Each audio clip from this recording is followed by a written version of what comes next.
Kita akan bahas hal itu ke depan, 20-30 menit ke depan kita akan bahas Tuhan yang out of the box, Tuhan yang bawa saudara out of the box. Amin.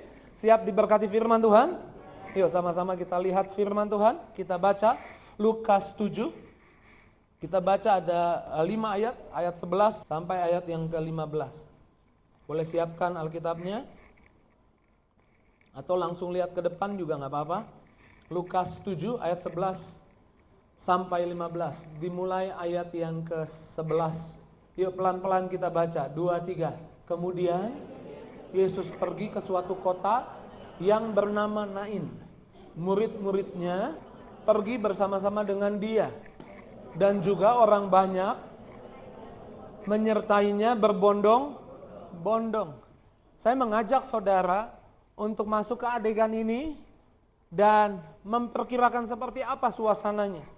Yesus berjalan, kemudian di belakangnya atau di dekatnya ada murid-muridnya, lalu di belakang banyak orang menyertai dia berbondong-bondong. Dan kalau saudara baca Alkitab, di sana dikatakan orang-orang yang biasanya disembuhkan, tidak berhenti sampai disembuhkan, kemana Yesus pergi mereka ikut.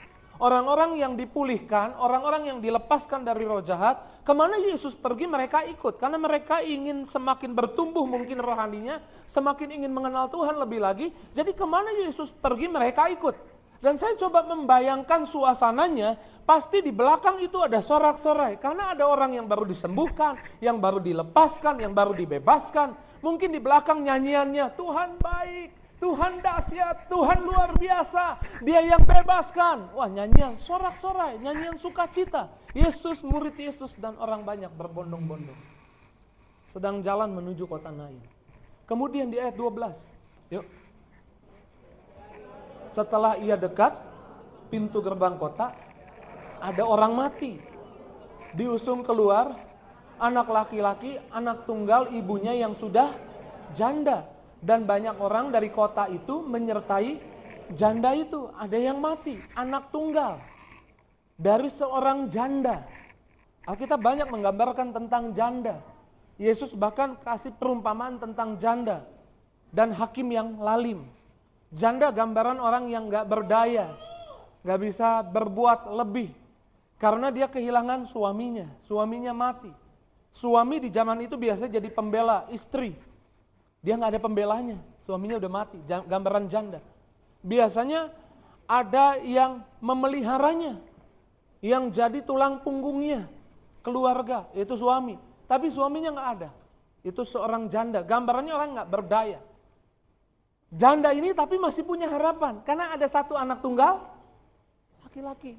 Anak tunggal, artinya anak satunya, laki-laki. Bisa menggantikan peran papanya, peran ayahnya. Sekarang mungkin anak tunggal laki-laki ini yang jadi tulang punggung keluarga. Sekarang mungkin dia yang belain janda ini. Tapi anak tunggalnya, laki-laki yang jadi harapannya, mati. Saudara coba bayangkan suasana hati janda ini. Pasti dia mungkin marah, dia kecewa, dia mungkin sedih sekali. Dan dia mungkin timbul banyak pertanyaan di hatinya, Tuhan, mengapa hal ini terjadi padaku? Ada nyanyian yang penuh dengan tangisan, karena kalau orang Israel atau orang bangsa Yahudi itu ada yang mati atau meninggal, biasanya ada orang-orang yang nyanyi nyanyian perkabungan di sana.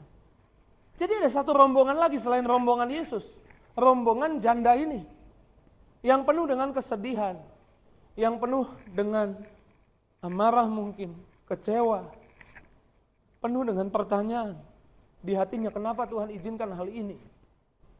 Tapi kita lihat di ayat 13. Yuk ayat 13. Dan ketika Tuhan melihat janda itu, tergeraklah hatinya oleh belas kasihan. Lalu ia berkata kepadanya apa? Janganlah menangis. Saya menyebutnya rombongan sukacita ini bertabrakan dengan rombongan duka cita ini. Kesedihan itu bertabrakan dengan nyanyian syukur, sorak-sorai orang yang mengikut Yesus menghasilkan belas kasihan. Saya menulis seperti ini, ketika nyanyian kesedihanmu bertabrakan dengan nyanyian pujian syukur bagi Allah, hasilnya apa? Belas kasihan. Yang saya maksud adalah saudara harus baca kisah ini Bagi dirimu pribadi, kalau hari ini mengalami kesedihan, kalau hari ini mengalami nggak ada jalan yang terbuka, kalau hari ini mengalami putus asa, biarlah putus asamu, kecewamu, amarahmu, kesedihanmu, engkau bawa bertabrakan dengan nyanyian syukur. Maksud saya masuk kamarlah ketika pintu-pintu rasanya tertutup semua, saudara angkat tangan dan bilang, Tuhan bisa buka jalan buat hidupku.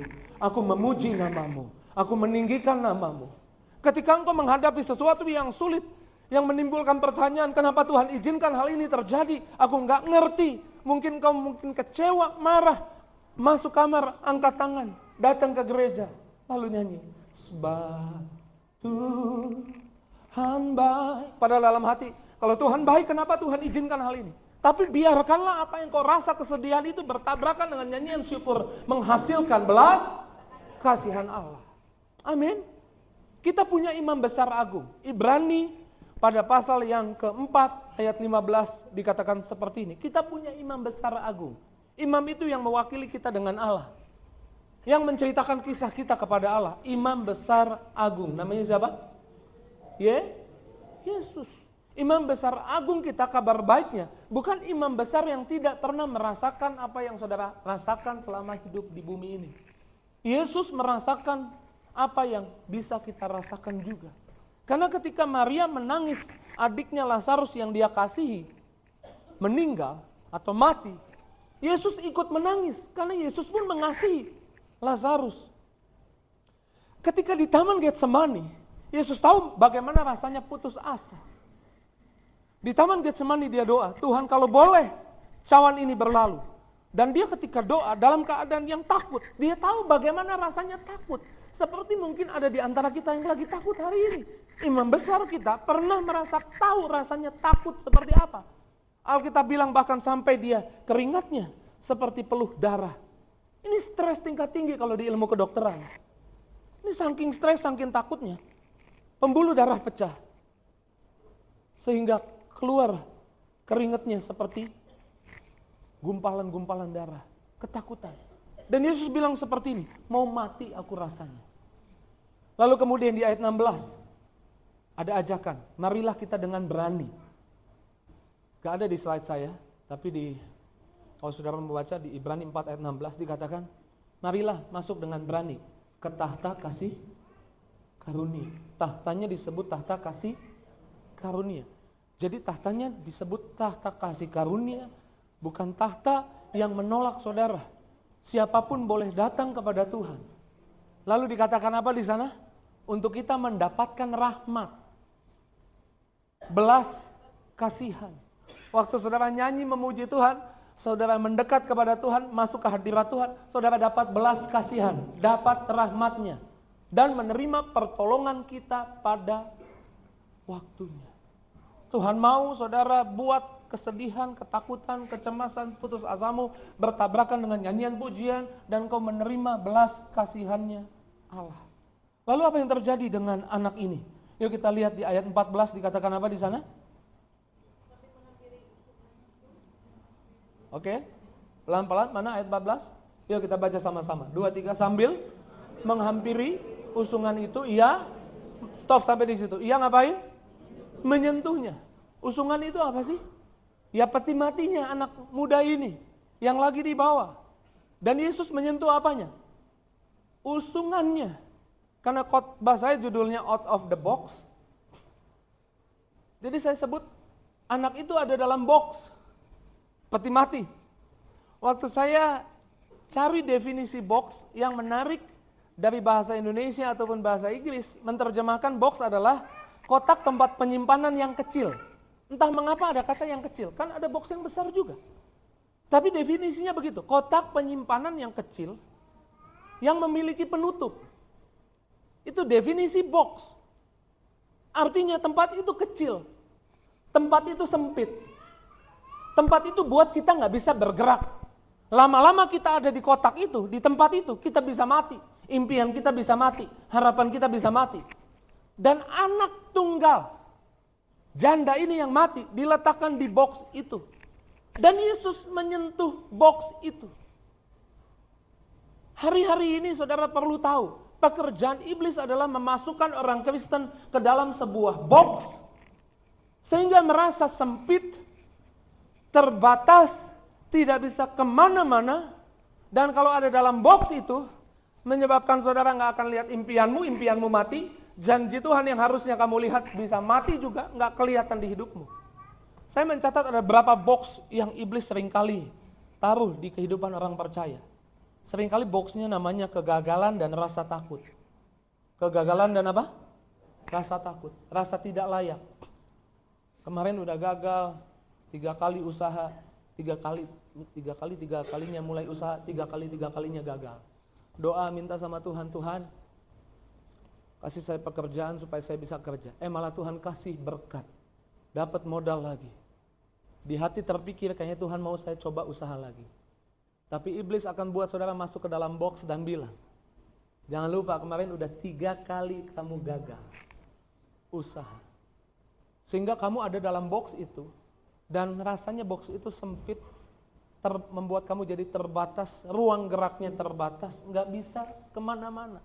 Uangnya ada, modalnya ada, tapi nggak dipakai apa-apa, nggak melangkah ke depan, karena iblis berhasil memasukkanmu ke dalam box itu. Dan judul khotbah saya, out of the box. Tuhan nggak mau saudara ada dalam box itu. Amin. Paulus bilang dalam Filipi 3 ayat 13-14, nggak ada di slide saya juga, catat aja. Filipi 3 ayat 13-14, aku melupakan yang di belakangku dan mengarahkan pandanganku kepada apa yang ada di depanku. Kitab Yesaya bilang jangan ingat-ingat yang dulu, karena Tuhan punya yang baru tiap hari buat hidupmu. Amin. Jangan takut melangkah. Tapi kalau saudara ingat-ingat yang dulu, ingat-ingat kegagalan di hari yang lalu, itu yang buat kita ada dalam box. Dan Tuhan gak mau saudara ada dalam box. Sama seperti Tuhan tidak mau anak muda ini ada dalam box yang membatasi ruang geraknya. Nanti kita baca. Lalu box apa lagi? Yang sering kali dipakai iblis untuk membatasi kehidupan orang percaya. Saya menyebutnya keputusasaan. Box apa namanya? Putus asa. Karena nggak tahu apa yang harus diperbuat. Udah buat baik, udah buat benar. Tapi kok malah diperlakukan yang salah, diperlakukan yang nggak adil, malah menerima bukan hal baik, menerima hal buruk. Lalu bingung harus berbuat apa. Paulus Silas karena menginjil, bukan karena berbuat dosa. Karena menginjil, ditangkap, didera tahu nggak diapain? Dipukulin. Bukan karena melakukan yang jahat, karena melakukan yang baik. Udah lakukan yang baik, ditangkap, dipukulin, dimasukin ke dalam box penjara. Tutup boxnya, ditutup, pintunya dikunci. Tapi di tengah-tengah mungkin Paulus dan Silas pasti marah, pasti sedih, pasti kecewa, dan timbul tanda tanya dalam hatinya, Tuhan saya udah buat yang benar, saya malah menerima seperti ini, kenapa saya dimasukin ke penjara? Tapi Paulus Silas saya percaya dia mengerti bagaimana menerima belas kasihan Tuhan. Yaitu membuat bertabrakan keputusasaannya, kekecewaannya dengan nyanyian pujian dan menghasilkan apa tadi kita baca? Belas kasihan Allah. Amin. Ketika Yesus hatinya tergerak oleh belas kasihan, tadi ayatnya di dalam Lukas 7 ayat 14, ia menyentuh usungan itu. Di tengah malam ketika tubuhnya memar-memar Paulus dan Silas di dalam penjara, tengah malam orang sunyi sepi. 2 orang ini meninggikan nama Tuhan. Sebab Tuhan bahwasanya untuk selamanya kasih setianya. Walaupun iblis coba teriak di pikirannya, di hatinya, kalau Tuhan baik, Tuhan gak akan bawa kamu masuk penjara. Kalau Tuhan baik, Tuhan gak akan biarin kamu digebukin, dipukulin. Tapi dia tidak tergoda dengan jebakan iblis yang mau masukin dia ke dalam box itu. Dia nyanyi lagi, sebab Tuhan bahwasanya untuk selamanya kasih setianya. Maka sama seperti di ayat 13 tadi kita baca, hatinya tergerak oleh belas kasihan dan bilang, Paulus Silas jangan menangis.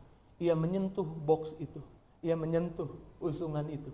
Ketika sorga menyentuh box atau penjara itu, sendi-sendi penjara digoncangkan dan pintu penjara terbuka.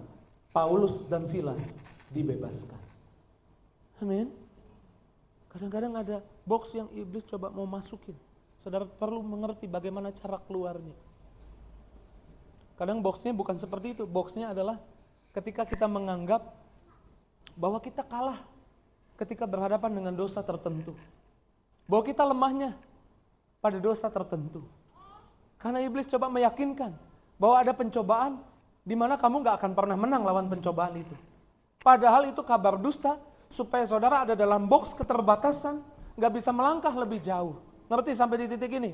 Karena Tuhan bilang, pencobaan-pencobaan yang kamu alami tidak melampaui kekuatanmu. Amin.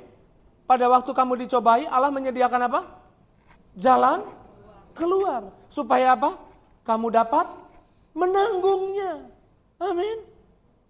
Kadang-kadang tapi kita sepertinya ketika berhadapan dengan dosa tertentu kita nggak mampu, nggak bisa. Kita pasti kalah. Itu jebakan iblis untuk buat saudara masuk dalam box. Supaya saudara nggak bisa melangkah lebih jauh. Dan meninggalkan dosamu. Ingat, Yusuf, anak muda yang dibuang kakak-kakaknya, dijual ke Mesir. Sampai di Mesir tinggal di rumah Potifar. Rajin kerja. Anak muda ini, Yusuf ini. Saya coba bayangkan dia rajin kerjanya. Alkitab bilang dia rajin kerjanya. Kerja di kebun-kebunnya Potifar berhasil. Oh pasti tubuhnya berotot. Pendeta Mario. Ada otot. Mungkin kulitnya eksotis kayak Pendeta Mario. Eksotis hitam Pak Pendeta. Lalu istri Potifar tertarik dengan dia. Ini bukan godaan yang mudah. Kalau kita nonton film Yusuf mudah. Karena film Yusuf yang dari Hollywood tuh kelihatan mudah banget. Karena istri Potifar kelihatan tua. Oh, istri pejabat Mesir. Oh, itu dipilih. Pasti orangnya cantik. Kalau tua dia istri pejabat punya uang, ditarik. Kalau keribut, operasi plastik. Ya. Bulu matanya, oh bagus. Bulu mata palsu. Make up-nya, oh ada yang make up-in. Keren. Parfumnya wangi banget. Pokoknya nyaman deh lihat orang ini. Dan orang ini bilang, Yusuf, come to mama.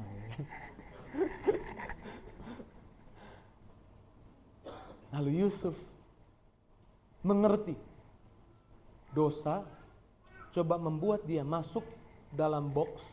Dan saya percaya kalau dia terjebak masuk di box itu, nggak ada cerita Yusuf jadi orang nomor 2 di Mesir. Nggak sampai di Kejadian 50, mungkin nggak mungkin, nggak sampai. Ceritanya sampai Yusuf dibuang ke Mesir, tinggal di rumah Potifar, berselingkuh dengan istri Potifar. Udah tuh mungkin gitu doang.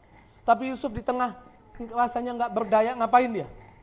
Dia memuji Allah. Dia bilang seperti ini, bagaimana mungkin aku melakukan kejahatan? Sebab Tuhan baik, kepada Allah yang sudah berbuat baik kepadaku selama ini. Dan kepada Allah yang menyebabkan Tuanku berbuat baik kepadaku selama ini. Dia tidak terjebak untuk masuk ke box itu. Anak tunggal, seorang janda, ada dalam box itu. Usungan itu, lalu Yesus menyentuhnya. Baca sama-sama. Dan sedang para pengusung berhenti, ia berkata, hai anak muda, aku berkata kepadamu apa? Bangkitlah. Perkataan yang sama Yesus serukan kepada setiap kita. Yang mungkin tanpa terasa, kita sudah dibatasi. Pemikiran kita dibatasi. Padahal kita punya Tuhan yang out of the box, yang tidak terbatas. Tuhan sedang mengajak saudara, ayo out of the box. Keluar dari boxnya. Karena ajakan ini ajakan kepada anak muda ini. Untuk bangkit, untuk hidup lagi. Kemudian ayat 15. Saya suka nih ayat 15 dikatakan seperti ini. Maka bangunlah orang itu dan duduk dan mulai ngapain? Mulai ngapain? Ini belum keluar dari box. Tapi untuk keluar dari box harus ngapain? Berkata-kata. Minggu lalu kita bahas. Hidup mati dikuasai lidah. Roh iman. Iman itu punya roh. Iman itu punya kuasa. Roh iman yang sama. 2 Korintus 4 ayat 13 dikatakan apa? Kami berkata-kata, kami percaya sebab itu kami berkata-kata. Amin. Saya walaupun nggak dijelaskan kata-katanya apa. Tapi saya percaya kata-katanya mungkin seperti ini. Aku nggak mati lagi. Aku udah hidup, aku harus keluar dari box ini. Box ini menyebalkan, box ini buat saya nggak bisa gerak, box ini buat saya jadi terbatas. Aku harus keluar dari box ini. Tuhan mau saudara out of the box. Tapi Tuhan mau kamu juga setuju bahwa kamu harus out of the box.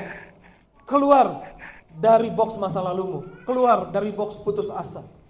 Keluar dari box apapun yang iblis buat di hidupmu. Karena Tuhan mau out of the box. Dan Tuhan akan bawa saudara keluar dari box itu. Dan Tuhan juga punya rencana yang out of the box buat hidupmu. Amin. Sama-sama bilang, Tuhan saya out of the box. Amin. Jangan jadikan Tuhan kita masih di Tuhan perjanjian lama. Karena Tuhan di perjanjian lama, 2 minggu lalu saya bahas tentang tabut perjanjian. Tabut perjanjian adalah gambaran kehadiran Allah di bumi. Next slide. Tabut perjanjian saya menyebutnya God in the box. Tuhan di dalam box itu. Karena kalau orang Israel berperang nggak bawa box ini, nggak bawa tabut perjanjian ini, mereka kalah. Tapi kalau mereka bawa tabut ini, box ini, mereka menang. Kenapa? Karena God in the box di perjanjian lama. Kalau mereka mau lihat Tuhan kemuliaannya keluar, setiap tahun orang Israel bawa kepada imam domba yang tak bercacat celah. Kemudian imam memeriksanya, dombanya tidak bercacat celah. Lalu dipersembahkan, darahnya dibawa ke ruang maha suci. Di kemah suci, ruang maha suci. Di dalam ruang maha suci ada apa? Ada box ini, ada tabut perjanjian. Nanti darahnya dipercikan di atas tutup pendamaian. Lalu kemudian, kalau saudara pernah nonton film bagaimana orang Israel dalam perjalanannya, kemudian keluar asap. Naik asapnya, gambaran perkenanan Tuhan. Maka orang itu pulang bawa perkenanan Tuhan. Tapi orang itu pulang tidak pernah bawa Tuhan. Tapi bawa perkenanan Tuhan. Bukan bawa Tuhan, bawa perkenanan Tuhan. Mereka nggak bisa bilang, saya mau bawa pulang dong Tuhan ke rumah. Nggak bisa. Tuhannya ada di box. Tapi saudara bukan tinggal di perjanjian lama. Saudara dan saya tinggal di perjanjian baru. Next slide. Jesus got out of the box. Dia keluar dari surga, datang ke dunia, diam di antara kita. Amin. Jesus got out of the box. Dan selama dia melayani dengan roh Allah yang ada di dalam dia. Roh Tuhan ada di dalam dia. Ketika dia mati, hari ketiga dia bangkit, kemudian naik ke surga. Kemudian hari Pentakosta, roh yang ada dalam Yesus, out of the box, keluar dari Yesus. Dan tinggal di hati orang percaya. Sampai di sini paham? Kalau saudara paham, maksud saya seperti ini. Karena Tuhan kita out of the box di perjanjian baru. Jangan buat Tuhan, perlakukan Tuhan hari ini God in the box lagi. Itu di perjanjian lama. Maksudnya apa sih Pak Pendeta? Mungkin saudara tadi datang ke tempat ini, kemudian naikkan pujian. Pemimpin pujiannya nyanyi. Yang membelah laut. Lalu saudara rasakan ada hadirat Tuhan nih. Tuhan keluar dari tahtanya nih, melawat saya rasakan urapannya nih. Itu siapa sih pemimpin pujiannya? Aduh, bisa tarik hadirat Tuhan keluar dan melawat saya nih. Bisa buat Tuhan keluar dari tahtanya lawat saya. Pulang dia harus ditraktir makan nih ya kan. Aduh, saya rasakan banget. Pendetanya menggebu-gebu lagi. Aduh, saya rasakan banget hadirat Tuhan. Perjamuan. Waduh, Tuhan memang keluar, Tuhan nyata. Saya rasakan Tuhan. Doa berkat. Pulang. Wah, sukacita. Sampai di mobil. Nyalain mobil, cek WhatsApp. Jeduk. Ternyata ada mobil. Jemaat yang tadi duduk di sebelah. Mundur gak lihat spion. Nabrak mobil kita. Buka kacanya. Lu punya otak enggak? Mata lu di mana? Lah baru pulang gereja ngomongnya gitu. Itu namanya memperlakukan Tuhan God in the box. Tuhan hanya ada di gereja, Tuhan enggak ada di parkiran. Waktu ibadah dimulai, Tuhan keluar dari boxnya. Oh, Tuhan hadir di tengah-tengah kita. Siapa yang rasakan Tuhan? Semua angkat tangan. Saya rasakan Tuhan. Tuhan keluar dari box. Begitu doa berkat tutup, pintu gereja keluar. Udah, Tuhan masukin lagi ke boxnya.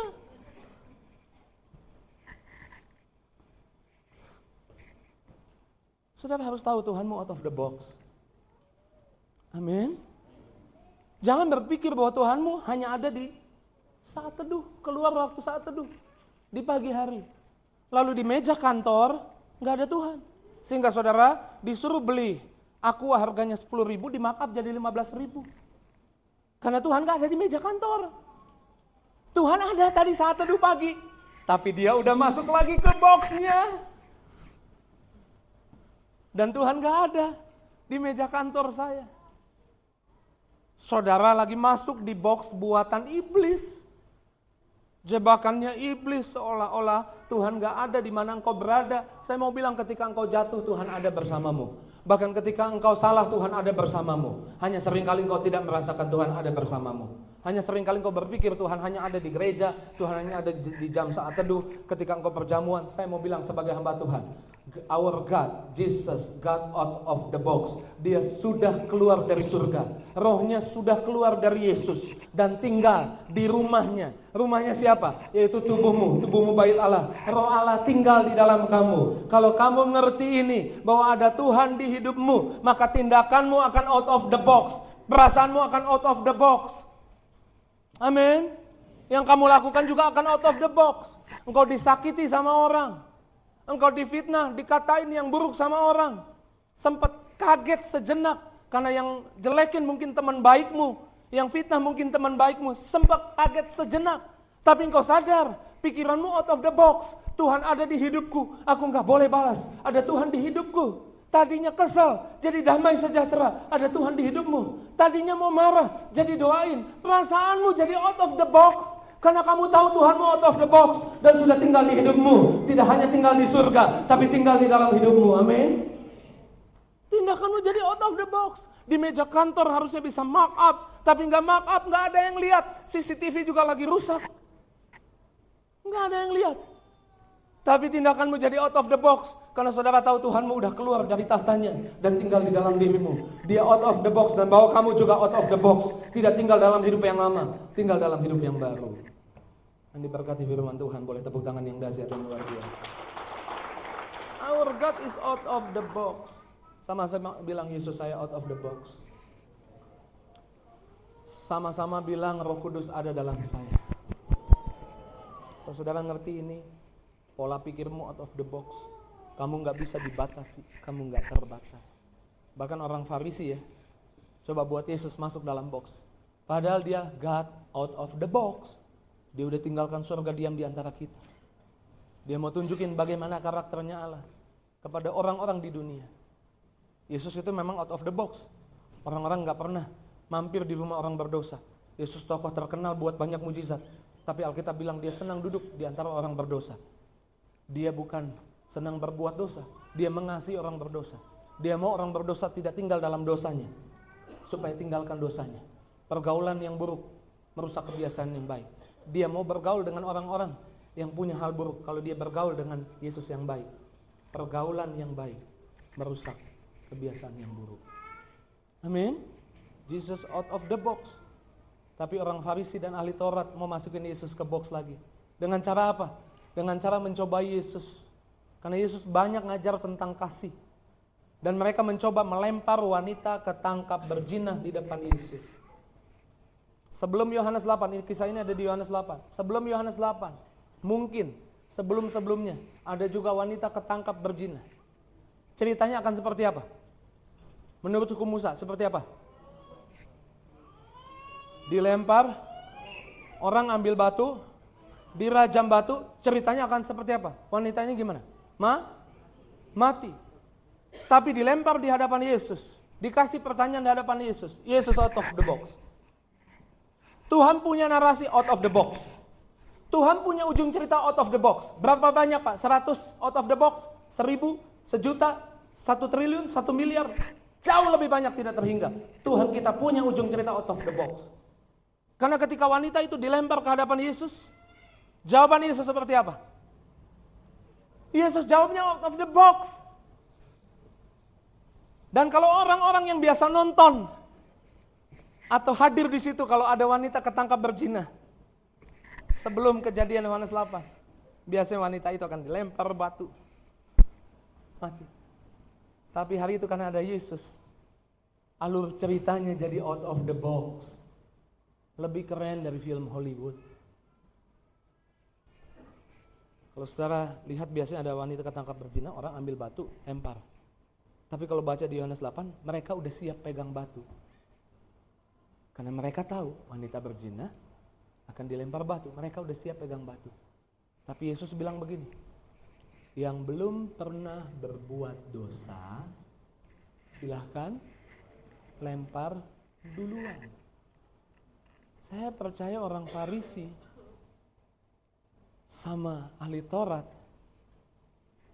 gokil nih, out of the box.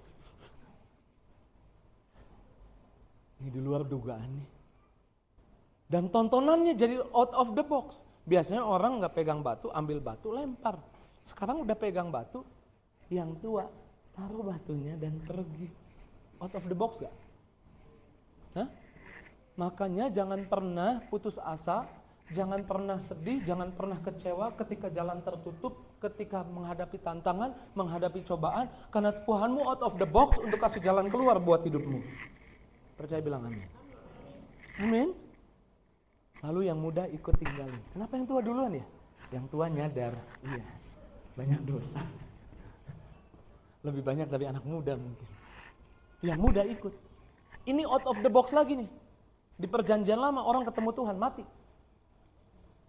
Makanya Musa hanya bisa lihat, dalam bahasa Alkitab mengatakan Musa hanya bisa lihat punggungnya Tuhan.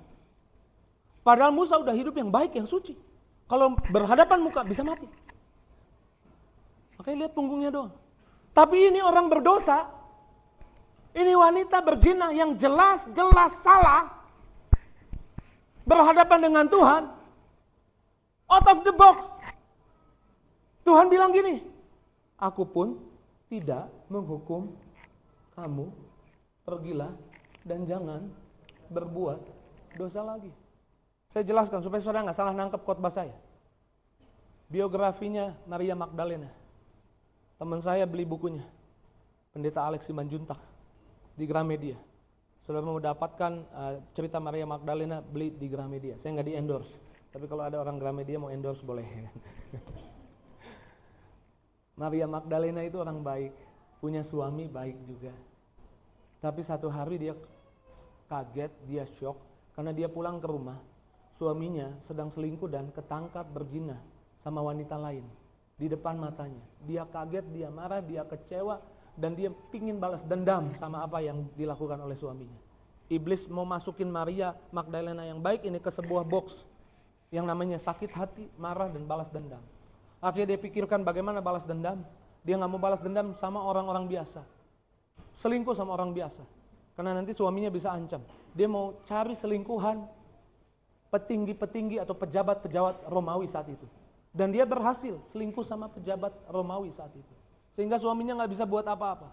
Terus semakin lebih dalam lagi, Maria Magdalena masuk di dalam box yang namanya sakit hati, balas dendam, malah jadi jauh lebih dalam lagi, dimasukin gak punya masa depan. Dia menjajakan dirinya, akhirnya ganti-ganti laki-laki, pejabat-pejabat Romawi saat itu. Sampai dia dikenal. Ya, PSK-nya pejabat Romawi. Makanya dia ketangkap berzina, karena orang-orang udah tahu dia. Dilempar di depan Yesus. Yesus bilang, jangan, aku tidak menghukum kamu, jangan berbuat. Apa yang Yesus lakukan? Yesus mau tarik dia out of the box. Yesus mau bawa dia keluar dari box itu. Karena memang Yesus berhasil. Buktinya apa? Di pertemuan lain dia ketemu lagi sama Yesus di rumah Simon.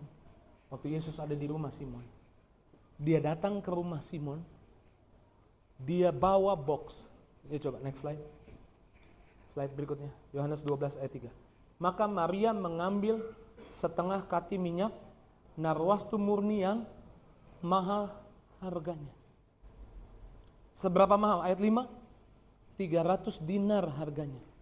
Oh, hasil dari dia menjajakan diri ya? Bukan. Kenalan dia pejabat-pejabat. Salah satu pejabat Romawi yang kasih minyak mahal ini. 300 dinar berapa sih hari ini harganya? Zaman itu, satu hari kerja upahnya 1 dinar. Kalau 300 dinar berarti 300 hari kerja. Hari ini saudara, satu hari kerja upahnya berapa sih kira-kira yang standar? Biar gampang ya, 100.000, setuju? Kekecilan Pak, ya biar gampang ngitungnya, nanti kebingungan. Jadi kita belajar matematik nanti ya kan. 100.000. Kalau 300 hari kerja berarti berapa? 100.000 kali 300? 30 juta. Minyak ini harganya 30 juta. Dan ini minyak yang wanginya luar biasa. Dan minyak ini biasanya dipakai oleh Maria Magdalena di bajunya, supaya ketika dia lewat dan dia tidak ada di ruangan, ngerti maksud saya? Kasih tahu laki-laki yang ada di situ, wanginya ini wangi Maria Magdalena, berarti dia nggak di ruangan, dia available. Ngerti maksud saya? Dia tersedia. Minyak itu digunakan untuk dia menghidupi box yang iblis buat di hidupnya. Tapi waktu ketemu Yesus buat dia keluar dari box itu. Dan minyak yang biasanya dia gunakan, pemain musik boleh siap-siap sebelumnya, yang main musik. Minyak yang biasa dia gunakan untuk membuat dia dikenali, dia available kepada laki-laki. Sekarang minyak itu dipecahkan di kaki Yesus. Apa yang selama ini mengikat hidupku, aku taruh di kakimu Tuhan. Apa yang selama ini aku gunakan untuk berbuat dosa, aku letakkan di kakimu Tuhan. Dan minyak itu ketika pecah, wangi ini. Wow, sampai Yudas kan protes. Apa-apaan ini pemborosan? Ini minyak yang mahal, ini minyak wangi yang mahal. Minyak itu sekarang digunakan untuk memuliakan nama Yesus. Dan Maria Magdalena out of the box. Karena dia berhadapan dengan Tuhan yang out of the box. Ujung ceritanya jadi beda. Karena kalau setelah dia ketemu Yesus, Maria Magdalena setelah dia nggak ada, orang kalau tanya siapa sih Maria Magdalena, orang nggak ada yang jawab dia seorang PSK. Ini dari apa yang saya pelajari dari beberapa literatur tentang Maria Magdalena. Orang akan jawab seperti ini. Dia adalah bagian dari lingkaran penting orang-orang yang wanita-wanita yang melayani Yesus dengan setia. Wow, dikenalnya beda. Sama seperti saya sekarang ngomong gini. Saudara kenal Mother Teresa? Nggak ada kalimat negatif buat dia. Tapi kalimat positif, orang baik, orang yang melayani Tuhan. Maria Magdalena sebelumnya dikenal sebagai PSK. Tapi ketemu Yesus, Yesus buat keluar dari box. Dan setelah dia nggak ada, dikenal sebagai orang yang melayani Yesus dengan setia. Bahkan catatan sejarah mencatat, dia dikenal sebagai saksi kebangkitan Yesus yang pertama. Maria Magdalena. Orang penting dalam perkembangan sejarah gereja. Dan Maria Magdalena berakhir di mana? Di panti jompo. Melayani orang-orang tua. Waktu dia dilempar orang Farisi, ahli Taurat. Orang punya prediksi. Bahkan Maria Magdalena pun memprediksi, mati hari ini. Habis semua. Selesai semua. Tapi dia dilempar kepada Tuhan yang out of the box pemikirannya. Rencananya out of the box. Bukan ke arah yang negatif, tapi ke arah yang positif. Saya mau bilang, Tuhan mau bawa saudara out of the box. Bukan ke arah negatif, tapi ke arah yang baik. Siapa yang percaya boleh angkat tangannya. Karena Tuhan berkata, Yeremia 29 ayat 11, aku gak punya rencana jahat buat hidupmu. Jadi kalau aku buat kamu out of the box, bukan untuk rencana jahat. Yang aku punya rencana damai sejahtera, bukan rencana kecelakaan. Untuk datangkan hari depan buat anak-anakmu, buat keuanganmu, buat rumah tanggamu yang hari ini mungkin ribut-ribut. Tuhan mau buat out of the box rumah tanggamu, damai sejahtera. Amin. Hari depan yang penuh harapan. Untuk keuanganmu yang mungkin hari ini morat-marit, tapi Tuhan mau bawa saudara out of the box untuk lihat pemeliharaan Tuhan yang luar biasa. Our God out of the box. Dia buat kita keluar dari banyak batasan. Tapi Pak Pendeta, saya nggak berdaya, saya nggak bisa, saya nggak mampu. Iya, kita nggak mampu, nggak berdaya. Tapi Tuhan mampu dan Tuhan mau. Siapa yang percaya Tuhan mau bawa kita out of the box? Lihat berkat-berkat yang out of the box. Hari ini ke depan ada hal-hal yang out of the box, rencana yang out of the box, yaitu rencana yang baik, yang luar biasa dari Tuhan buat hidupmu. Kalau nggak berdaya, angkat tanganmu dan bilang, di saat ku tak berdaya, nah kuasamu yang sempurna Ketika ku percaya mujizat itu nyata, bukan karena kekuatan, namun rohmu. Saudara yang merasa gak berdaya, nyanyi pujian ini.